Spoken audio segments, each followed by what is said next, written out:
नमस्कार दोस्तों। मैं आपका अपना YouTube चैनल सक्सेसफुल सूत्रा पे स्वागत करता हूं और उम्मीद करता हूं कि आप लोगों की तैयारी बहुत अच्छे से चल रही होगी बोर्ड की। और आप लोगों के लिए बहुत ही इंपॉर्टेंट टॉपिक लेके आया हूं, चैप्टर एग्रीकल्चर। तो चलिए बिना देरी किए हुए स्टार्ट करते हैं एग्रीकल्चर। तो एग्रीकल्चर क्या होता है? तो एग्रीकल्चर का मतलब क्या है कि हमारे देश में जो है ना, एग्रीकल्चर बहुत इंपॉर्टेंट रखता है।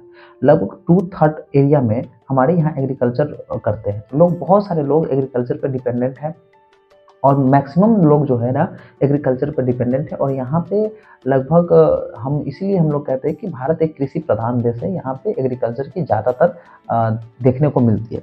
तो उसी में से types of agriculture, types of farming है, किस तरीके से फार्मिंग हम लोग करते हैं। तो पहला क्या है, agriculture is an age old economic activity in our country. जो एग्रीकल्चर जो है ना, ये क्या है कि पुराने ज़माने से हमारे देश में बहुत ही तरीके से क्या है कि मदद करते आ रहे हैं। इकोनॉमिक में बहुत ज़्यादा योगदान है इनका, एग्रीकल्चर का इकोनॉमिक के क्षेत्र में पुराने ज़माने से पहले से है। उसी बात तो हम लोग पढ़ते हैं कि टाइप्स ऑफ फार्मिंग क्या है। टाइप्स ऑफ फार्मिंग में है primitive subsistence farming. Primitive subsistence farming क्या होता है कि still practised in few pocket in India. मतलब अभी भी भारत के कुछ क्षेत्रों में, कुछ जगहों में ये फार्मिंग देखने को मिलती है। तो दूसरी है कि primitive subsistence agriculture is practised on small patches of land. ये क्या होता है, ये जो प्रिमिटिव सब्सिस्टेंस एग्रीकल्चर जो है ना, ये स्मॉल पैचेज ऑफ लैंड पे किया जाता है, छोटे से जगहों पे किया जाता है। लोग, क्योंकि ये ना है कमर्शियल खेती की नहीं है, कमर्शियल एग्रीकल्चर नहीं है। ये लोग इसको कमर्शियल तरीके से नहीं करते, क्रॉप्स को बेचने के लिए नहीं करते। ये क्या करते हैं, अपने घर में यूज करने के लिए करते हैं, अपने लिए खुद के लिए यूज करते हैं। नेक्स्ट क्या, हेल्प ऑफ प्रिमिटिव टूल्स। क्या क्या कौन कौन से टूल्स पे हेल्प लेते हैं, जैसे इसमें क्या होता है, होए हो गया, दाव हो गया, एंड डिगिंग स्टिक्स हो गया, एंड फैमिली कम्युनिटी लेबर। सबसे इंपॉर्टेंट चीज जो क्या है, फैमिली कम्युनिटी लेबर। ये इसमें परिवार के श्रमिक होते हैं, परिवार के लेबर होते हैं इसमें, और या फिर किसी कम्युनिटी के लेबर होते हैं, और वो लोग मिल के क्या करते हैं, खेती को करते हैं। आज भी हमारे बहुत सारे राज्य ऐसे हैं जहाँ पे ये प्रिमिटिव सब्सिस्टेंस फार्मिंग देखने को मिलती है। दूसरी बात, डिपेंड्स अपॉन, ये क्या क्या चीज पे डिपेंड्स होता है। तो मानसून, जैसा कि हम लोग जानते हैं दोस्तों कि ये जो मानसून जो है ना, ये हमारे देश में एक तरीके का नहीं है। हर जगहों पे अलग अलग तरीके से मानसून आती है, और लोग इसको अलग अलग तरीके से मानसून पे डिपेंड होते हैं। तो जैसे पहला डिपेंडेंट क्या है मानसून पे, दूसरा क्या है, नेचुरल फर्टिलिटी।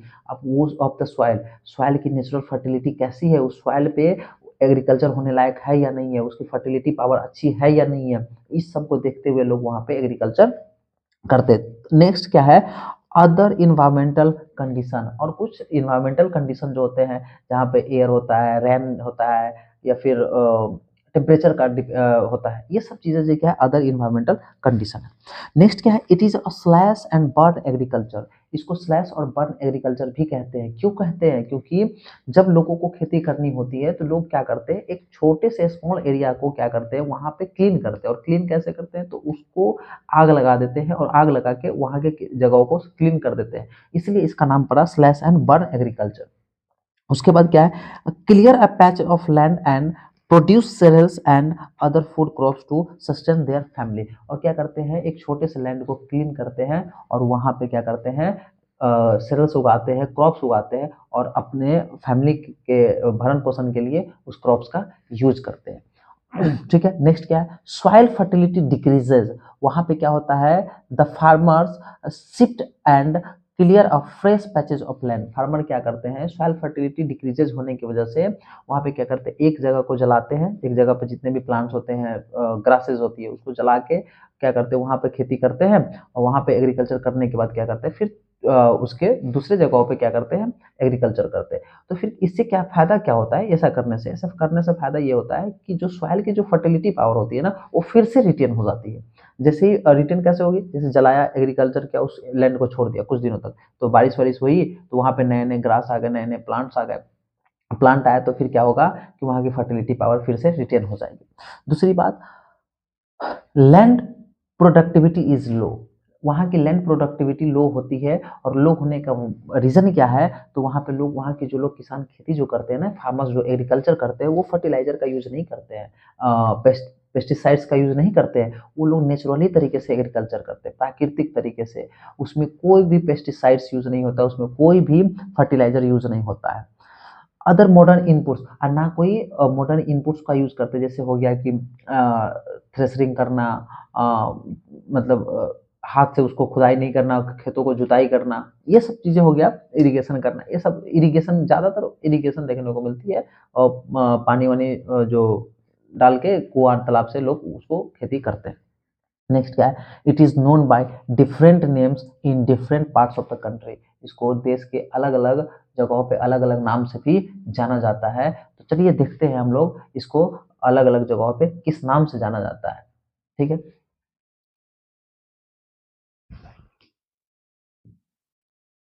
तो पहला है झूमिंग। झूमिंग है नॉर्थ ईस्टर्न स्टेट। झूमिंग नॉर्थ ईस्टर्न स्टेट। तो यहाँ बेसिकली जो नॉर्थ ईस्ट वाले जो स्टेट है ज़्यादातर उसमें देखने को मिलता है। सेकंड क्या है, पामलो। पामलो मणिपुर। पामलो मणिपुर। पामलो मनी।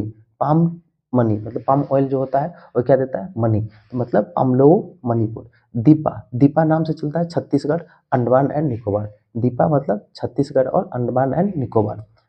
व्यवहार और दहिया। व्यवहार और दहिया दोस्तों ये बहुत ही इंपॉर्टेंट है, बहुत सारे एग्जामों में भी पूछा जाता है। व्यवहार और दहिया जो मध्य प्रदेश में है। मध्य प्रदेश व्यवहार। बेवरा लोग कहाँ रहते हैं, तो मध्य प्रदेश में। बेवरा लोग कहाँ रहते हैं, तो मध्य प्रदेश में। व्यवहार और दहिया। नेक्स्ट क्या है, पोडू और पेंडा। पोडू और पेंडा।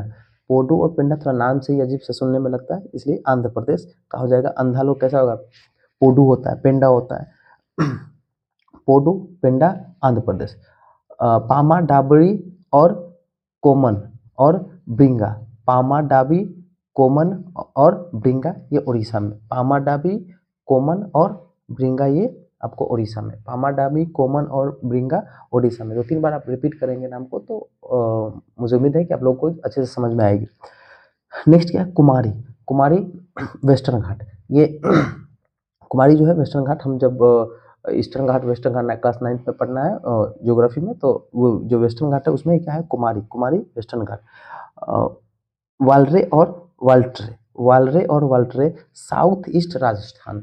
वालरे और वाल्ट्रे south east Rajasthan. South east Rajasthan. वालरे और वाल्ट्रे।